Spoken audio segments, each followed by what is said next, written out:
Howdy everybody, my name is Gabrielle Quaglia. I'm the program manager for the Direct Service Provider program at SADOD, Support After Death by Overdose. Hi everyone, my name is Edwin Suarez. I am the PATH Central Recovery Coach here in Worcester for Elliot Community Human Services. Good morning, I'm Richard Zombeck. I'm the Recovery Coach Manager at Lynn Community Health Center. Good morning, my name is Athena Haddon. I'm Executive Director for Peer Services and Recovery Support for Spectrum Health Systems. Good morning, everyone. My name is Alves, Executive Director of Cultivating Better Minds. Good morning, everyone. Director of Recovery Services at the Bureau of Substance Addiction Services, Danielle O'Brien. Thank you, and very excited about the conversation this morning. So we'll get started, and I'll get my timer out here. So yeah, a little timer. We got a little time issue here. So let's just get started. If we could get a response from a couple of responses here on this. From a systems perspective, what are the biggest challenges that interfere with the efficacy of your work?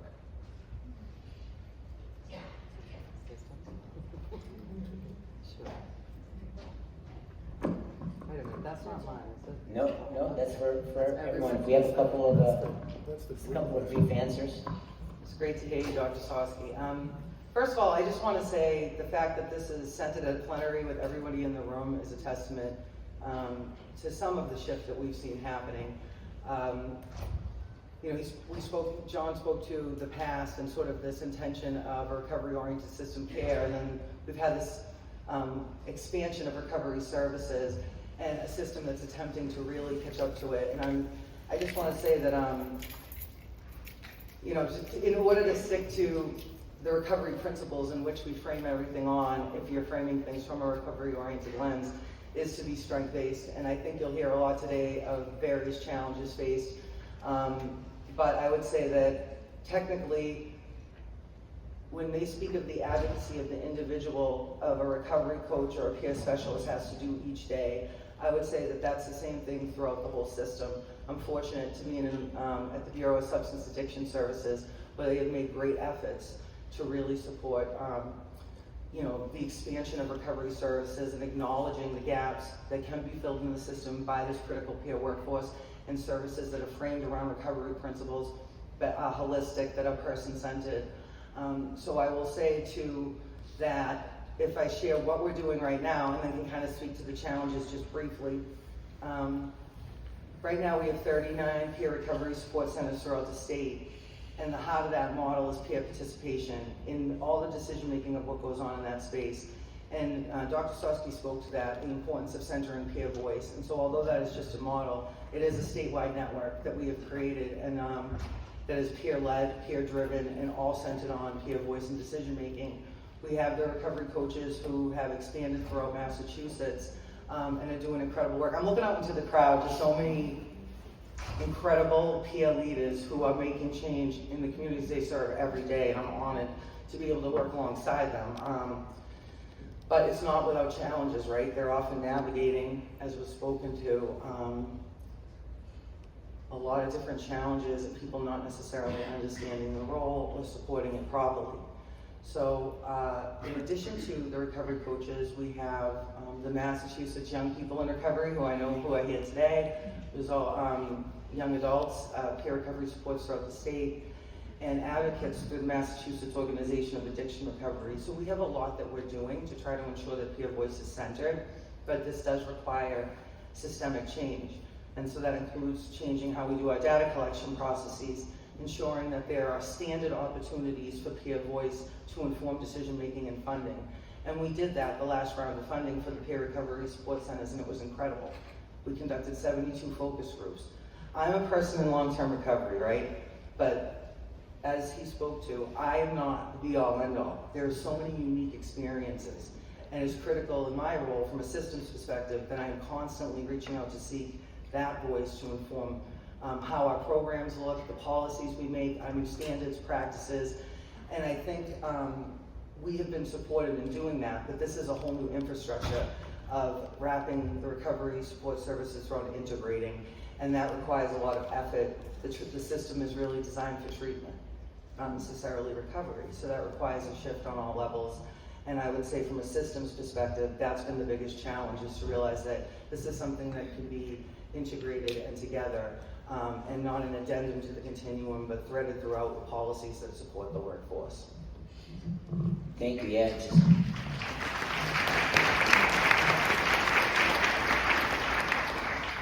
to get us one simple, very basic challenge that I often see almost on a daily basis is that systems and people in other roles want to define what recovery is for individuals. And that's a huge, huge challenge for everyone involved. You know, in our world of recovery coaching, it would be called a multi-party vulnerability. So John mentioned supervision. Richard, you've been working in systems and supervision. What might be some of the best practices for organizations around the supervision of these roles? So he also mentioned kind of differentiating that role between clinical supervision and recovery coach supervision or peer supervision, as well as traditional supervision. And this is something that's always like trying to explain gravity to a chicken, right? It's that the differences in those roles, and so a traditional supervisor makes sure that you're doing your job well. A peer supervisor makes sure that you're well doing your job, right? So I think we need not only education at a higher level and a systemic level of people understanding the role, because what happens is the recovery coach supervisor ends up being a buffer and an advocate within that system. And to think that that's okay, I think, is both naive and irresponsible. Because there's a level of intellectual discrimination that happens, and then moral injury comes from that. And I think you need, within an organization at a high level, and I'm talking chief medical officer, CEO, is an executive champion that intimately understands the role of the recovery coach and can back up that program. Because what's missing is even HR departments don't understand the role. So when there's an issue, when a recovery coach is called out, when they're accused of not doing their job, there's no one in HR at the executive level that is going to protect them. Yeah, thank you. Thank you. So, and we hear this from the peers and recovery coaches on the ground working. And at the same time, there's a lot of folks in other roles that come to the coach for their experience. So really, there isn't a week that doesn't go by that I don't hear of a peer being consulted on their expertise by clinical colleagues, medical community, as well as other roles. Athena, you've been working in the peer world for a little bit. How do we ensure that the peer voice is heard beyond the closed doors? Thank you for the question. And I can only speak to what I know. So I have to just share a little bit of history. I work for Spectrum Health Systems, and in 2008, we were awarded 2 of the first 5 peer recovery centers that Danielle spoke about. And I share this story a lot. You know, I went in there on the first day of job. I was hired as the program director for the Worcester Center here, Everyday Miracles. And on the first day of the job, I went in on my first day and I met with the outpatient program director who I was under her division. She literally handed me the RFR and said, "Good luck starting your program." And I froze. And she said, "You're the expert." And I was about 15 years in my recovery at that point. And to that time, nobody had ever referred to me as an expert. Except my mother may be an expert in messing up my life. But, but nobody had referred to me or ever said that to me. And that was so empowering for an agency to do that. And it wasn't just at that level. I was invited to the budget meetings. I was able to see the budget in its entirety. I was able to We started to train the organization about the lived experience and the importance and the value of the lived experience. We were invited to bring peers to the ROSC meetings. He talked about the recovery-oriented systems of care, and that was back in the early days. We were invited to bring peers to the subcommittee groups like the Women's Committee and stuff like that within the organization. They really wanted to hear from the peers. They really wanted to elevate that, to the point that when I went to my supervisor with issues, she would say, well, what do the peers think? You know, so we had started to begin that internal conversation within the organization, but it started with leadership. I had left Spectrum for a little bit of time. In 2022, they called me back as an executive director for now their 5 peer recovery centers, and also to oversee the integration of peer recovery coaches in their outpatients. It's challenging. They hired me in 2022. We're just now hiring recovery coaches. That being said, there was a lot of work to be done internally. We had to do the infrastructure of it all. It is not as simple as just hiring a coach and put them in the workplace. We had monthly meetings in billing and hiring and operations, where we had the heads of IT, heads of HR, we had the clinical folks at the table, and we met monthly in all these subdivisions. We had experts. We called Paul Alves, we called Richard, we called Sarah Hearn for helping with billing. We called the experts around the field that have lived experience, and they met with us and they helped guide us as we rolled it out. Just several months ago, we started hiring our first recovery coaches, and I'm helping with the peer supervision on that, because we did train many clinical supervisors, but again, it's the people with the lived experience are going to be able to supervise to make sure people are well doing their jobs. I'm going to steal that, Richard. That was great. We're not, it's not perfect. We still deal with the, the burnout. There's a lot going on. Even with the recovery coaches going into the clinical spaces, and this is first time we've done staff meeting education with them. We're just continue. The role looks very different. So when you have a recovery coach in a clinical operation, you got a lot of people saying, "Hey, why is the client in the coach's car? Or why is the coach out there having a cigarette with the recovery?" Because those things usually don't happen in the clinical workspace. But in the peer workspace, that happens a lot. Like, we really build relationships with the folks that we're supporting, and a lot of good conversations happen maybe in the smoking area. I don't know, there's things that happen. We're not 100%. I just want to make sure I have some notes. I hate to say that I forgot to say something. If I can leave with anything, it's really the buy-in from the organization. I'm very fortunate that I have somebody, so it's funny that the woman that said to me, good luck starting your program, you're the expert, she's now the COO at Spectrum. So it's like she really believes in this.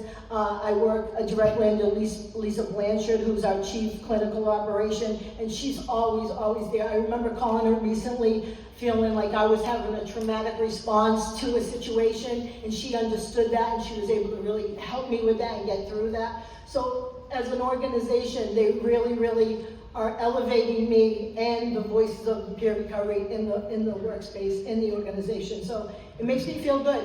I also have imposter syndrome. So when they say, like, let's ask Athena, I'm always like, do they know who I am? And so I really, so it's challenging. So yeah, that's it. Thanks. Thank you. Wonderful.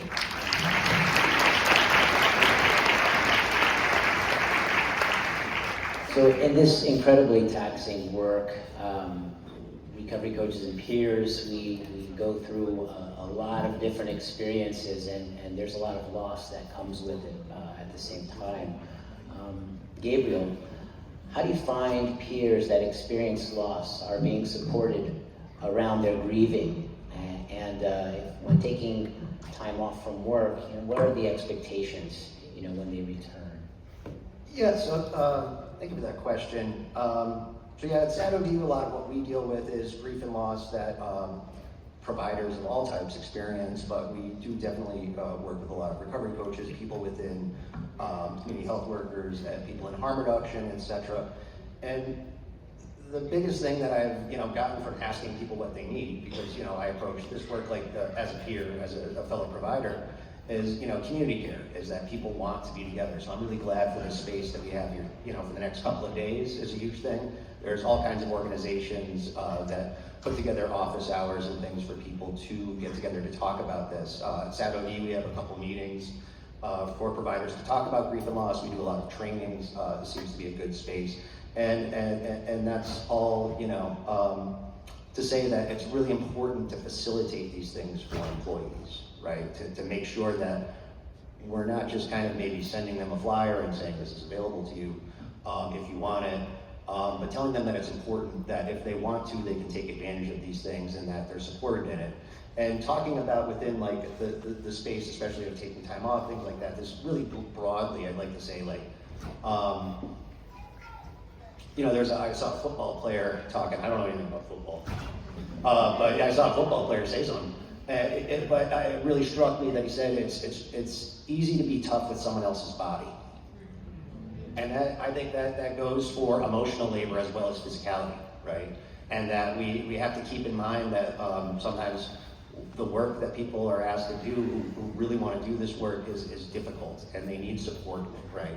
And that whatever we can do to support that and make it easy for them, not have maybe too high of expectations for what happens when they perform that is really important. And speaking about taking time off and things like that, I've talked to a number of people in different areas, many of them peer roles and such, that will take time off as allotted and will be looked at askance for that, right? And they're being told, take care of yourself. But when they're utilizing what's allotted to them, it might be that might not be that somebody says something about it, but they're looked at a certain way or, act like they're not a team player. And, I think that we need to examine that in ourselves, examine what our own reaction is. If somebody's a supervisor or something like that, what is your reaction? Maybe just not what you say, but what's on your face when they ask for that or they take advantage of that. And also, as I said, there's a lot of things available out there. We're trying to do a lot at SADOD. There's things available for folks. But when in the field, there's a certain idea that somebody goes and they ask for help, and they're handed a list of phone numbers, right? We don't really think that's the best thing to do. So when employees say that maybe they need help, peer workers, etc., are we handing them a list of phone numbers, or are we saying like, look, these are things that you can do. Let's sit down. Let's figure this out. Are we approaching them the same way that they approach other people every single day, all day long, and sometimes after work, and sometimes woken up in the middle of the night?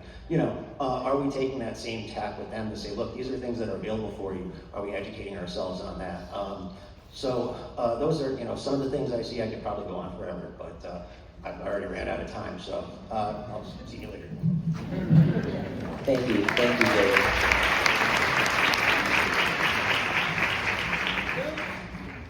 So we see a lot of programs measuring success by getting people to other services. This is a lot of what we call pathways to recovery, right? So in working with folks that are coming out of incarceration, Dallas, how do we support organizations in focusing on getting people through pathways of recovery? Because by the time they get to you, they're already, on the path. They're already in it somehow, right? So how about moving forward? How do we support organizations that way? For me, I think is about, we heard it earlier today about walking on the sideline, looking for peers of the lived experience, and it's continue to encourage them to move forward and providing that extra care. We always getting labeled, right, as being institutionalized. Well, how can we get past that? How can we continue to look beyond that, to support somebody that is home, and just continue to walk alongside of them in that path of recovery? Because, at the end of the day, right, we're striving to live to our full potential, and we need that extra support. When we look at the word recovery, right? It's a working definition. And I would emphasize that it's a working definition. And we strive to live to our full potential. So it's an ongoing thing, whereas we got to continue to walk beside them. And it's not going to be a one size fit all. And I think when we look at wraparound services, we got to look at that individual and just continue to support them the best way we can, and not lose that hope for them. Thank you.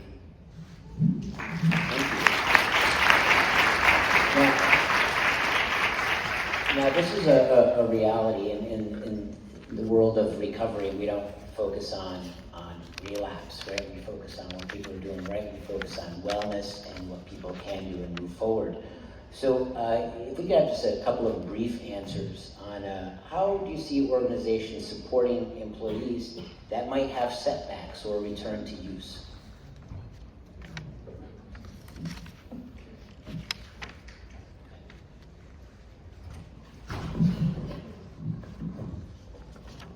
Yeah, it's challenging. It's challenging because, in the role of a recovery coach, one of the things that we talk about is how important it is to manage your own stuff.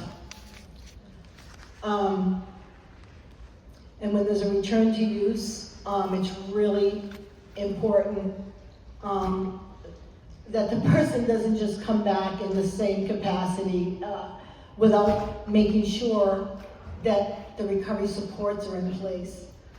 It's just really, really important to have those conversations. And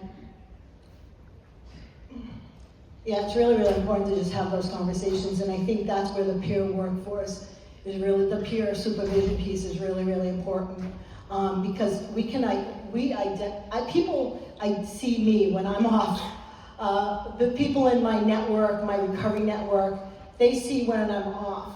I also have been in recovery for a very, very long time, where I also know like my own triggers and my own things where I need to take a break and stuff. But I'm surrounded with recovery supports that recognize when I need to take care of myself, and I need to, because I can do more harm than good, right? If I'm not managing my own stuff, and that's the most important thing that I want to be aware of. And I feel when people come back too soon, that could be the issue, causing more harm than good, not only to others but to themselves.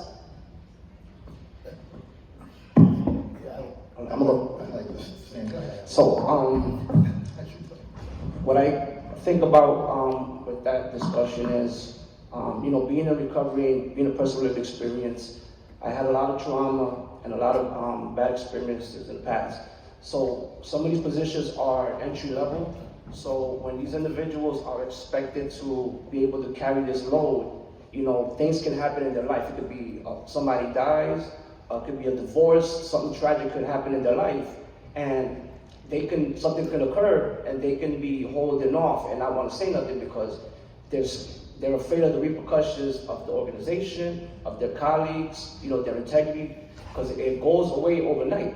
So if you support someone through it, and that comes with proper supervision, monitoring, and when the person is ready to go back into the role, it sends a message across the board, okay? Because there can be many people that can be going through the same things, okay? So it's either support, help the person, or put the person back. And what's gonna happen? They're gonna, the crap rolls downhill. Next thing you know, they're back homeless, they lost everything, and how are they gonna view society? The recovery is a journey. Recovery, like Dada said, this is reaching our full potential. So sometimes, things happen that a person can, just start looking at their life in a certain way and say, man, what do I do? But I just feel that, as an organization, support your employees, monitor them in the sense that they come back. If they're not able to handle that position, then that's something that they're gonna have to deal with. But I just think that support goes a long way.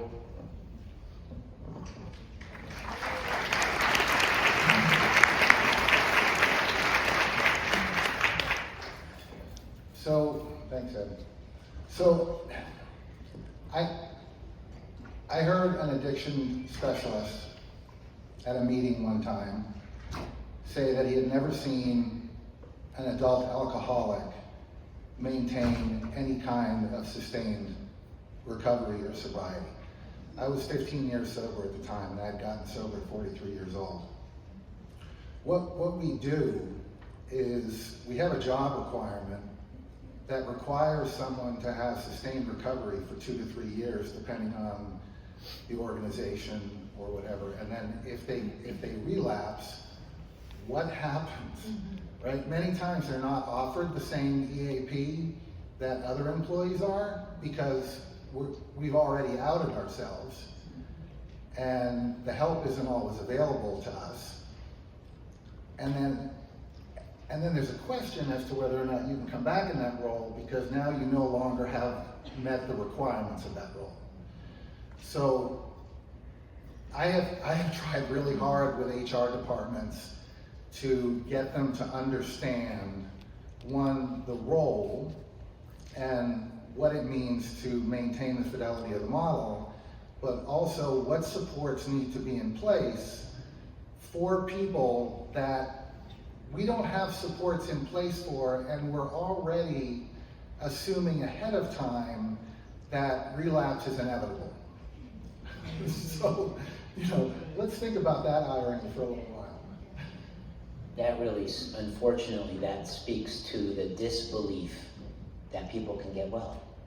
That the disbelief in recovery, right? Because if we're already waiting for them to fall backwards, how are we supposed to support them moving forward, right? I know my friend Oprah said there ain't no one ever been successful focused on what not to do, right? So as we're winding down here, what kind of opportunities might result if organizations were to support recovery principles and measure recovery outcomes and actually work towards this recovery orientation that we speak of, and also licensures around the corner? So where are the opportunities? There's a lot to discuss. I'm going to try to be very brief because we don't have a lot of time. It's hard to capture all of this, but I think my colleagues here today really touched on a lot of things that are important.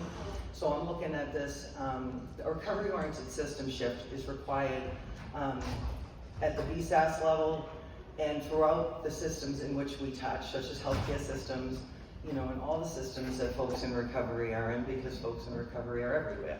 And so it's happening on that level in many ways. And then we also talked about the provider organizational levels, folks who are implementing these services. And I think Athena touched on it well. So 2008, that organization made the decision to try to make a recovery-oriented shift. And something that I find interesting, in all of the ethical challenges and HR considerations and policy change and the beautiful gray area of peer and how we challenge so much of the clinical model with the things we do, as people spoke to, and all of these things, in talking to providers around the state who have implemented recovery coaches or have opened a recovery center, every single time, even if they're sharing some of the challenges and doing this hard work of shifting their systems to become recovery oriented, every single time, I'm like, so what are you thinking? Are you not going to keep the coaching program? No, we want to expand it. It's been amazing. Our outcomes are improving. Like, they have shifted everything here. It's such a good thing. And it's funny because they're sharing the challenge of having to do the hard work that she touched on, which is from leadership down through everything in the system, really looking at the policies to see, are we properly integrating these peers, or are we just implementing them and not taking care of them? If the person showed up there for help, they'd be treated one way. Now here they are in recovery a little bit further along on their journey, and they're treated completely different. No limited compassion to, no, so it's wild, right? So it's like really trying to look at just the same way that we would, from the way we approach people holistically, looking at the whole person, ensuring their wellness, making sure they're supported, treating the workforce the same way. And what I see in the organizations that have done this, which is like the real opportunity, is that it's not without growing pains, but at the end of it, it improves the whole organization or the system that is taking the time to do it. And this includes the work we're doing where I'm at, right? So it's everybody really at the same time, because it's blown up. And I believe the reason that it blew up, from talking to peers across the state, they did not say that they had trouble, that they did not access treatment. Over and over and over, they did not say that they did not find good care and treatment and were stabilized. what they all shared is that they felt an absence of hope beyond that. That many of them felt like they were having difficulty seeing how they were going to then live life in recovery. And that's where these services come in to help people, do that based on what they want to do, a person-centered choice.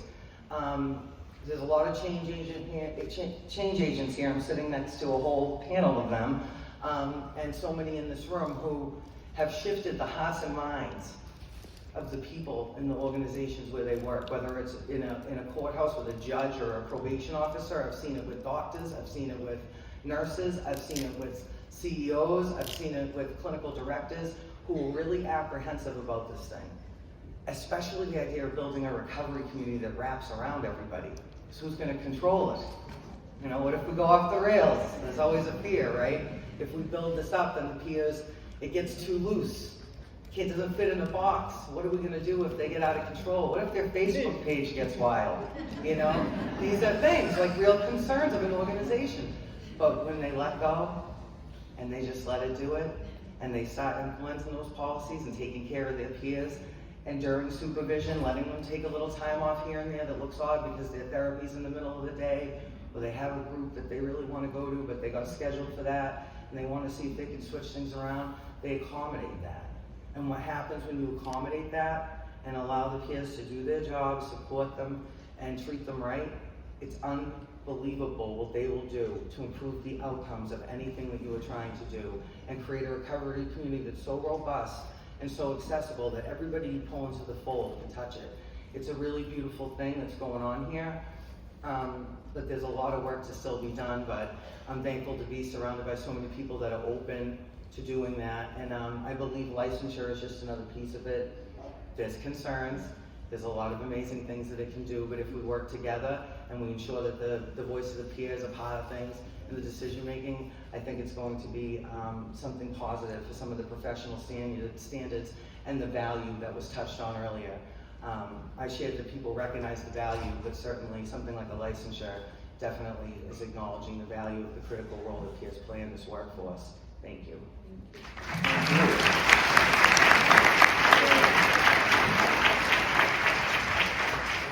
So I often see or think of this analogy, and if all of you or some of you might know the actor Robert Downey Jr. One of his first movies was called Less Than Zero, where he played a character who was addicted, and that was actually the life he was living at the time. So it was kind of like his everyday. Fast forward X years in recovery, today he's Iron Man, right? And that really speaks to the stages of recovery. We talk about the stages of change. We get to maintenance. Thank you, you're done. Don't come back, right? But that's when recovery really begins. That's stage one of the stages of recovery, that stabilization. And we have to support folks in going way past that into the multiple years, and that's where these pathways of recovery go through the stages and throughout a lifetime, so we could all be our best, right? And when you get well, the ones around you get well, your colleagues get well, your work gets better, the community gets well, society smiles, right? So there's a lot of work to do. We encourage all of you to please continue the conversation with your teammates, at your agencies, in your home, in your communities. Thank you all. Much recovery to everyone.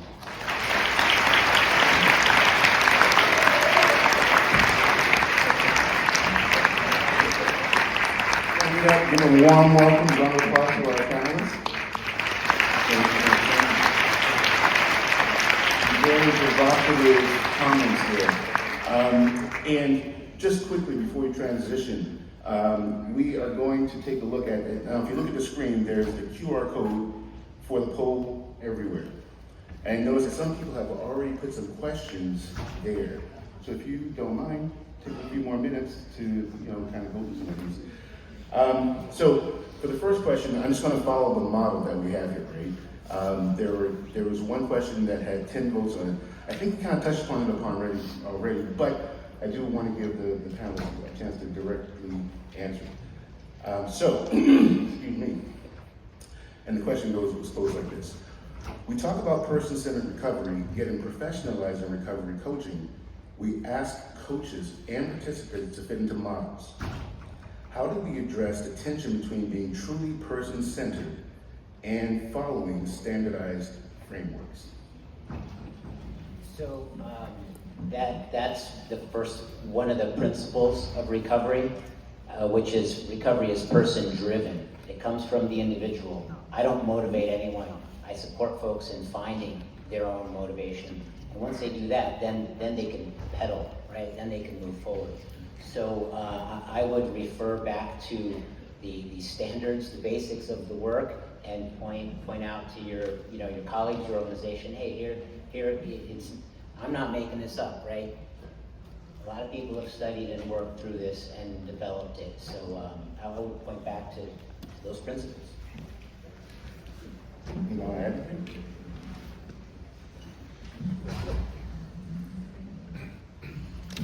I think, if I'm understanding the question correctly, I mean, this is kind of the fundamental problem, is that we're introducing two approaches that are philosophically at odds with each other, right? Is you take traditional,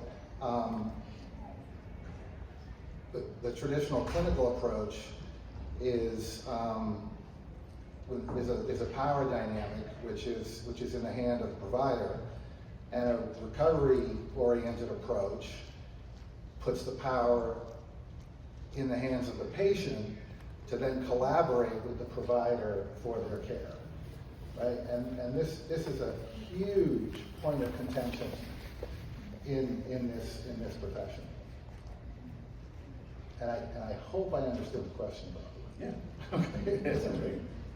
Any other quick comments before we move on to one more question? Nope. All right. And I'll be honest with you folks, I see something that says 19. I'm not sure if it's 19 up or 19 down, but it's a lot of interest in it. So, and I think it's a rather provocative question.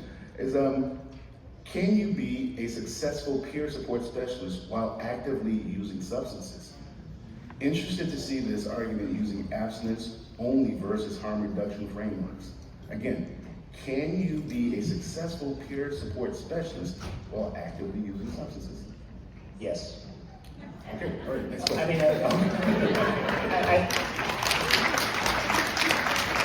I hope something we've all learned over our lives and in working in this field is that things are not binary, right?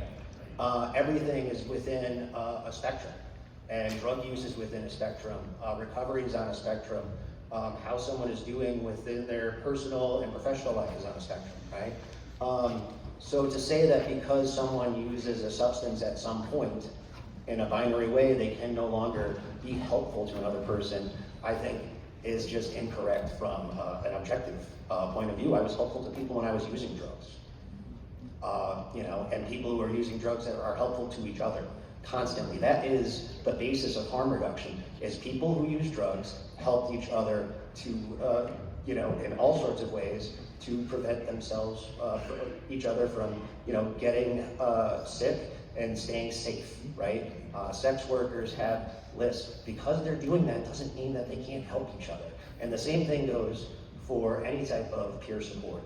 And there are certain limits. If somebody's not showing up to do their job, if they're not doing their work, yes, that's a problem. But I've seen people who didn't do drugs like that. So, I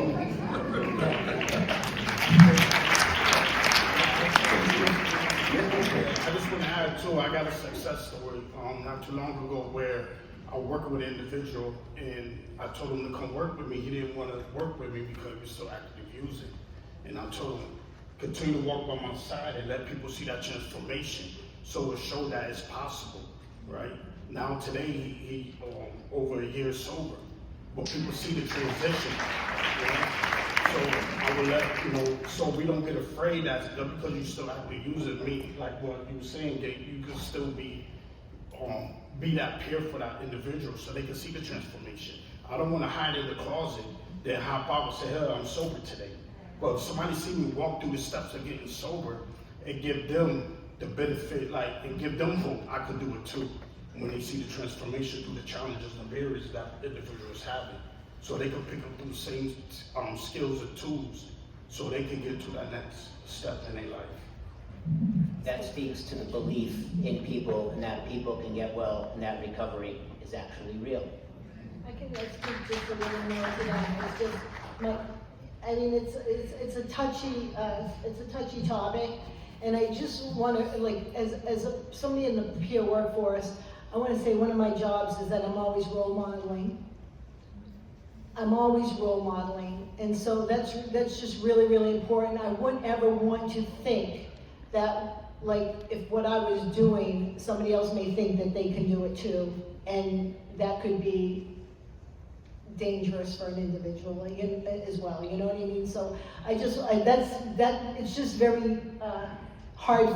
It's a hard subject for me. I know there's half a dozen and 12, whatever, but it's hard. It comes up a lot often in the work as we're talking about peers, what that looks like. But I always think that I need to be role modeling in this role and what that looks like. So I don't know. That's all. It's definitely a provocative area, right? Like, and it deserves some sensitivity. But thank you all for sharing your responses. And as we get ready to transition here, folks, again, take a second, reflect. What are we taking away so far? So far, in my personal kind of Rolodex of things, I've got the color of law. Gotta read that. I've also, this quote keeps popping into my head from, I think it was kind of evoked by Dr. John Sosky's comments, which is the quote, some of you have heard me say this: if you focus on results, then you'll never change. And if you focus on change, then you'll get different results. And I don't know how that lives in your imagination, but for me it means doing things differently and being more open to the possibilities that were expressed here on this panel and on this stage, before this comment here. So, and the next thing that I want to say is that, I want to echo some of the comments made by Dr. Miriam Kamaruni earlier today, which is step outside your comfort zone a little bit. Don't let today go by saying I coulda, woulda, shoulda. Instead say, I did, I am doing, or I will do.